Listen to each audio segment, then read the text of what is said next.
Hi viewers, welcome to VBC on TV. నేను మీ విజయలక్ష్మి. ఇప్పుడైతే మనం విజయనగరంలోని గాయత్రి నగర్ లో ఉన్నటువంటి మండల్ పరిషత్ ప్రాథమిక పాఠశాలకైతే వచ్చి ఉన్నామన్నమాట. ఇక్కడ దాదాపు 25 సంవత్సరాల క్రితం నిర్మించినటువంటి భవనంలో అయితే పిల్లలైతే ఉన్నారనమాట. అది పెచ్చులు ఊడిపోతూ చాలా ప్రమాదకరమైనటువంటి పరిస్థితిలో ఉంది. అంతేకాకుండా ఇక్కడ ఉన్నటువంటి బాత్రూమ్స్ చూసుకున్నట్టయితే వాటికి డోర్స్ లేవు. అలాగే ఇక్కడ ఉన్నటువంటి వాతావరణం అంతా కూడా మొక్కలు గాని అన్ని కూడా ఇక్కడికి కొంచెం ఊరికి చివర ఉండడం వల్ల పాములు వచ్చే ప్రమాదం కూడా ఉంది. ఆ డోర్స్ లేవు. అలాగే బాత్రూమ్ కి వాటర్ ఫెసిలిటీస్ కొంచెం దూరంలో అయితే పంపు ఉందన్నమాట. ఆ పంపు, చేతి పంపు ద్వారా పిల్లలు అయితే ఆ నీళ్లు కొట్టుకొని ఆ బాత్రూమ్ కి వెళ్ళవలసినటువంటి పరిస్థితి అయితే ఇక్కడ ఉందన్నమాట.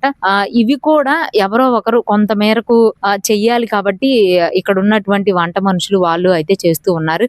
ఇక్కడ బాత్రూమ్లు క్లీన్ చేయడానికి గానీ లేకపోతే ఈ చుట్టుపక్కల పరిసరాలు క్లీన్ చేయడానికి గానీ ఇక్కడంటూ ఒక ఎంప్లాయీ లేకపోవడం వల్ల ఎవరికైతే ఇక్కడ వంట చేసే మనిషి ఉన్నారో ఆమెకి చేతనంత పని అయితే ఇక్కడ చేస్తూ ఉన్నారని అయితే తెలియజేస్తున్నారు. కాబట్టి వెంటనే ఎవరైతే విద్యాశాఖ మంత్రి గారు గాని ఇక్కడ ఉన్నటువంటి విద్యా అధికారులు గాని కలుగు చేసుకొని ఇక్కడ కొంతమేర అయితే నిధులు కేటాయించి ఈ మరమ్మత్తు పనులు కానీ ఇవన్నీ చేయాలని అయితే ఇక్కడైతే కొంతమంది అయితే కోరుకుంటూ ఉన్నారు.